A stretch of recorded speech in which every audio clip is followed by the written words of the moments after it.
Salut mes Yojin, aujourd'hui on va s'attaquer à du loup. Ta gueule. Enfin bref, je crois que t'as compris, aujourd'hui on va s'attaquer à Aga Mega Kill. Et ça envoie du lourd. Enfin... oui.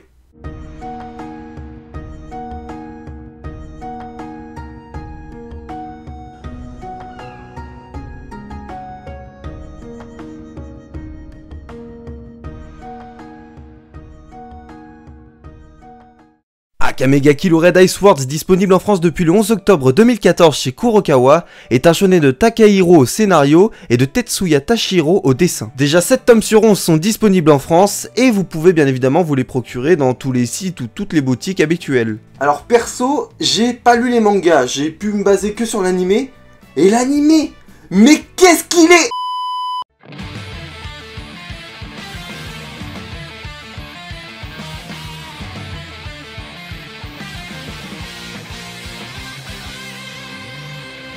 Dans un monde peuplé de créatures étranges et dangereuses, Tatsumi est un jeune garçon de la campagne en quête de rêve et d'aventure. Il se rend finalement à la capitale dans le but de s'engager dans l'armée impériale pour faire fortune et sauver son village rongé par la pauvreté. Mais confronté à la réalité de la ville et à sa corruption, Tatsumi va très vite perdre ses illusions. En dépit de toute attente, sa rencontre avec la troupe de tueurs du Night Raid va changer le cours de son destin. Son but, devenir un assassin pour débarrasser la capitale des infâmes crapules qui corrompent le pays entier. Alors, par où commencer ? Tout d'abord, l'animation est vraiment top. Pour une personne lambda comme moi qui n'a aucune base en termes d'animation, le rendu visuel est vraiment agréable. Après, pour la version papier, je vous laisse en juger par vous-même. Pour moi, la véritable force de ce manga, c'est à la fois le scénario qui, à mes yeux, est totalement imprévisible. T'auras beau spéculer autant de fois que tu veux, si personne ne te raconte la fin, jamais tu vas la deviner toi-même.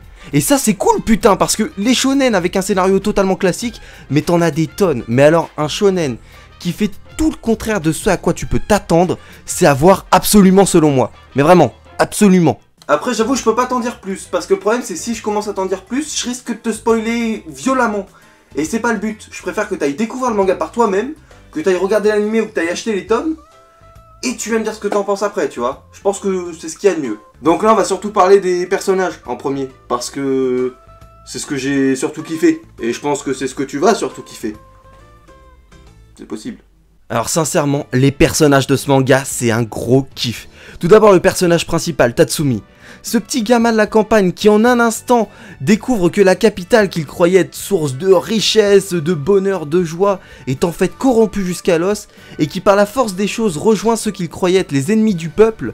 Il y a un énorme travail qui est mené au niveau de ce personnage, qui tout du long de l'histoire va passer d'un jeune impatient, impulsif, avec, bon, on va le reconnaître, il a quelques talents au combat de base, mais rien d'exceptionnel, et qui, à la fin, va devenir mais un véritable assassin, ayant vécu la douleur associée à la perte d'un proche, qui se sera forgé également une véritable expérience au fil des combats qu'il va mener, et qui, malgré tout cela, garde ses valeurs de départ, et fait de la vie des habitants et de ses camarades une véritable priorité.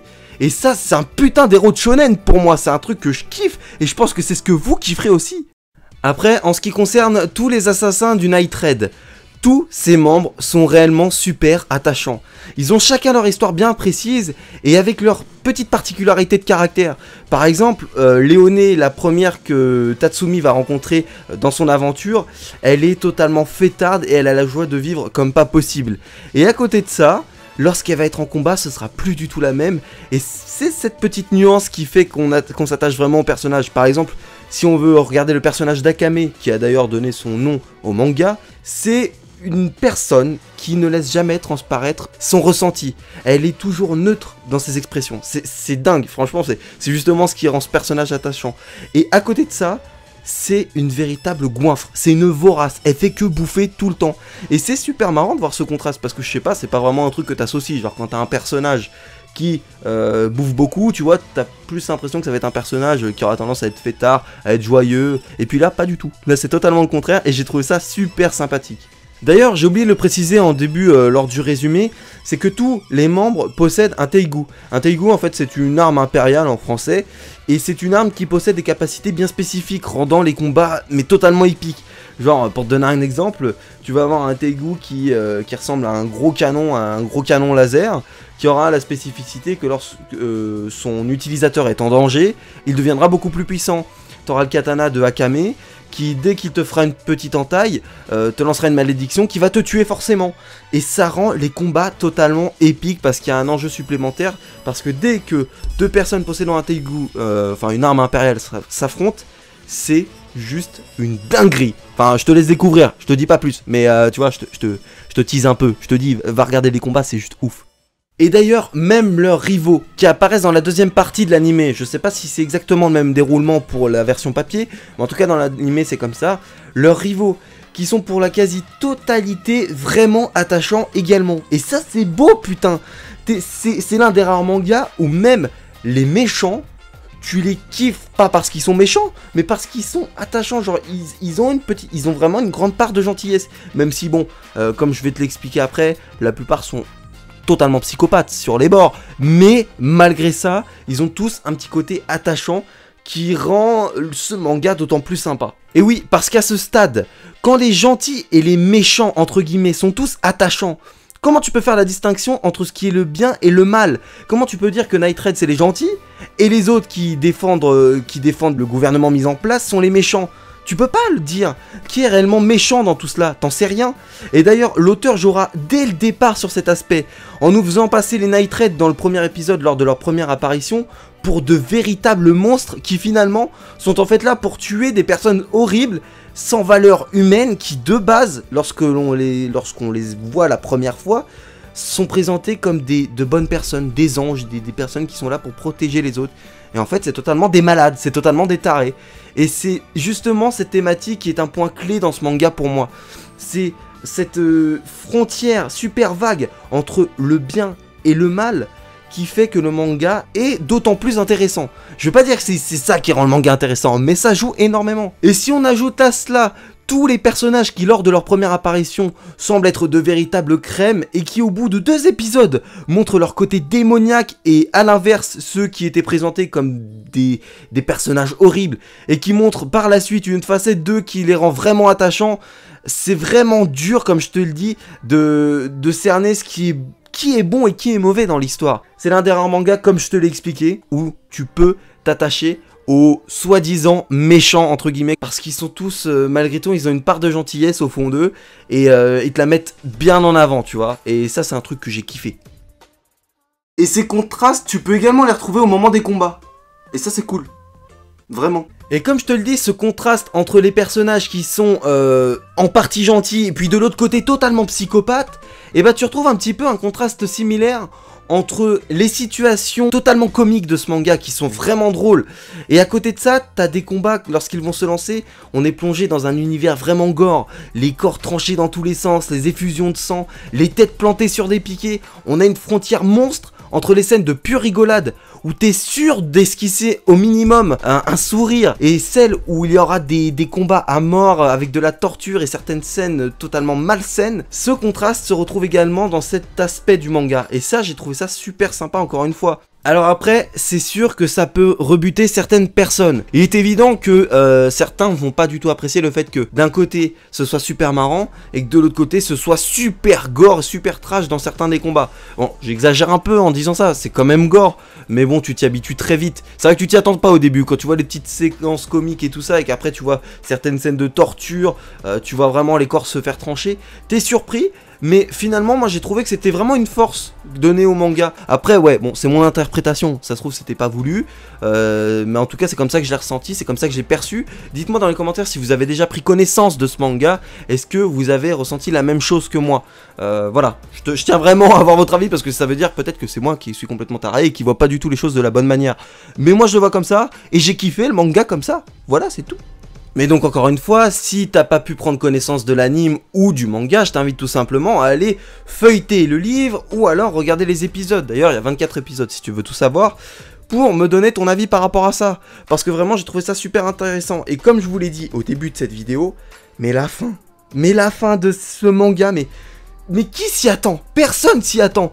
Justement, mais dites-moi, genre, ceux qui ont regardé, mais honnêtement, si tu l'as regardé, est-ce que tu t'attendais à une fin comme ça? Si tu me dis que oui, je pourrais même pas te croire. Mais bon, voilà. Essayez de spéculer sur la fin. Si vous avez commencé les épisodes, par exemple, que vous êtes au 10e, n'hésitez pas à revenir sur la vidéo, lâcher un petit com en me disant ouais, je pense que ce sera ça, tu vois. Juste pour le jeu, juste pour s'amuser un petit peu. Mais je peux t'assurer que tu vas te tromper. C'est obligé. Alors après, j'ai pu lire énormément de critiques par rapport à la fin d'Akame ga Kill. Alors, j'ai une seule hypothèse. Si les gens ont critiqué cette fin, c'est juste parce qu'ils sont habitués au scénario classique. Non, parce que sans déconner, Akame ga Kill, c'est une fin tellement originale, comme je te l'ai dit, tu t'y attendras jamais. Tu peux pas t'y attendre, tu peux pas le prédire. Donc t'es obligé de regarder l'anime pour comprendre, ou lire le manga, peu importe. Tu vois, tu fais ce que tu veux, là, papier, épisode, c'est toi qui vois. Mais donc comme je te le dis, si les mecs sont forcément habitués aux fins classiques, les fins heureuses, avec tout le monde qui va bien, tout le monde qui est le plus fort, bah forcément, ils sont déçus.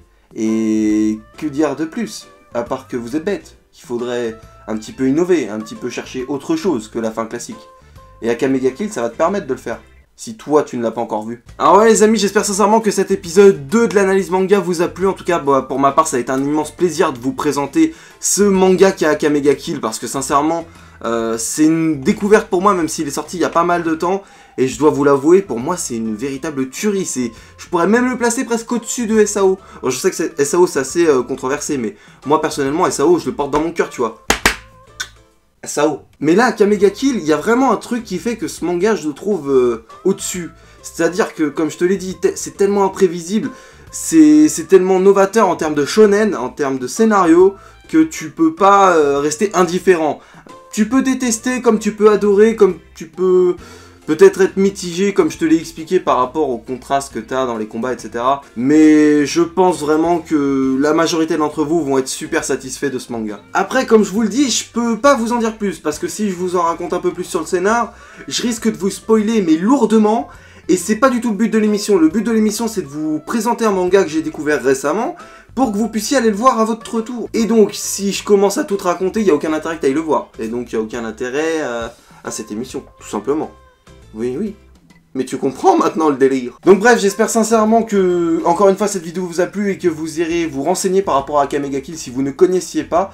Sincèrement, comme je vous le dis, pour moi c'est du lourd et je pense que pour beaucoup d'entre vous, ça va être également le cas. Donc après, comme je sors cette vidéo en fin d'année, pendant la période de fête, la seule chose que je peux vous souhaiter également, c'est de passer de très bonnes fêtes. En famille, entre potes, pour la nouvelle année. Vous souhaitez une très bonne année 2016 en avance, parce que je sais pas si je vous reverrai de sitôt par rapport à cette chaîne-là sur l'analyse manga.